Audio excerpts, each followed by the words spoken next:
So what is the tribulation? And what position do you take and why? And part of that, I want to follow up and ask if you think Christians will experience a tribulation. So maybe tell us what you think it is first. Yeah. To me, there should be no question about it. The language of tribulation and the concept of the tribulation comes from Daniel. In Daniel 7, we're told about a final imperial figure who grows out of the beast. In Daniel 7, Daniel has a vision of 4 strange beasts coming out of the sea. And the final is this indescribable beast with 10 horns. Excuse me a second. Okay. Another horn grows up out of the beasts and puts down 3 horns and then becomes magnified. And he wages war against the saints and overcomes them. That's Daniel 7:21. Revelation 13:7 quotes that passage with regard to the beast. He will wage war against the saints and overcome them. In Daniel 8, we have a vision of 2 other animals, and it's clear that there's a imperial figure who persecutes God's people, and that's clearly Antiochus IV, again, this 2nd century king from the Seleucid Empire in Syria.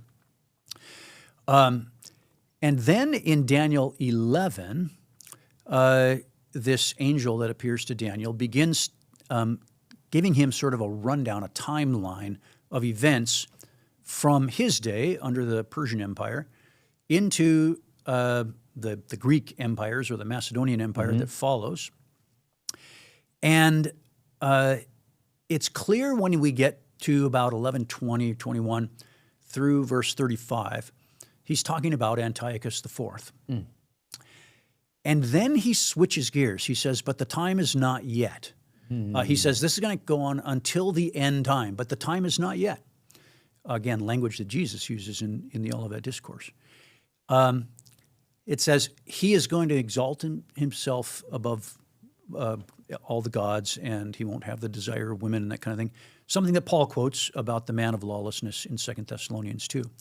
So some shift happens between Daniel 11:35 and Daniel 11:36, where Antiochus is not being in view any longer, and we've jumped to this final imperial persecutor. Well, the career of that guy continues into Daniel 12, and in 12:1 it says, at that time, the time that this guy's doing his thing, Michael, the great prince who stands guard over the sons of your people, will arise, and then there will be a great tribulation such as never occurred in the history of the world. That's what Jesus quotes in Matthew 24:15. And at that time, the tribulation is going to purge and purify God's people. And then many of those who sleep in the dust will awake, these to eternal life and those others to everlasting contempt. So clearly, this is an eschatological event, and it's an unprecedented event. Jesus says the same thing. It's like nothing that's ever happened before. And it's prosecuted by the final imperial figure who demands worship, so the Antichrist. So, putting all that together, the tribulation is the persecution of God's people by the Antichrist. Now, because John understands there are multiple iterations of an Antichrist-like figure, not just based on the book of Daniel, which at least presents 2, but for other reasons as well, can understand that there are sort of church age tribulations or periods of persecution that the church goes through, not the least of which is the one his churches are going to go through in the book of Revelation. But the culminating ultimate tribulation is at the very end of the age when the Antichrist is persecuting the people of God. Okay, so tribulation is yet to come. and it's when the Antichrist will be persecuting the church in particular. Yes, Is I that would say, right? Did I? Yeah, I would say Okay. both the church and faithful Jews, and I would imagine, it's anybody who refuses to worship the beast. So you would think of especially Jews, Christians, Muslims, those from the, sort of the great monotheistic tradition. But the Bible focuses on, in Daniel, persecution of Israel, of the Jews. And John focuses on, and Jesus focuses on, and Paul focuses on the church. So there's a question there about the relationship of Israel to the church as well. But it's those who are faithful, who refuse to worship the beast, they'll be persecuted by the beast. Now, clearly, Jesus tells his disciples, when you see the abomination of desolation, then flee, because then there will be a great tribulation. And he says, and after the tribulation of those days, you'll see the sign of the Son of Man coming in heaven, who gathers his elect. So Jesus seems to me to be saying the church is going to experience the tribulation. Paul says, hey, don't think the rapture has occurred yet. It's not going to occur unless the apostasy first happens and the man of lawlessness is revealed, who takes a seat in the temple of God, proclaiming himself as being God. So Paul seems to think the church is going to experience the tribulation.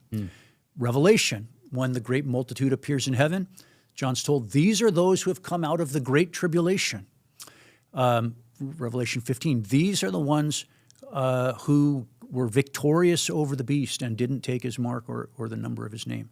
So in every instance, it seems to me, the New Testament perspective is the church will see the Antichrist, will experience persecution by Antichrist, but will be rescued from that persecution with the second coming of Christ, when Antichrist then will be defeated.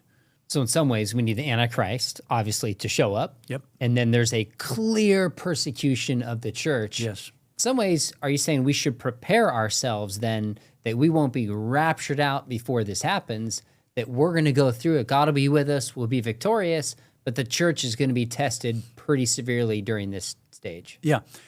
Yes.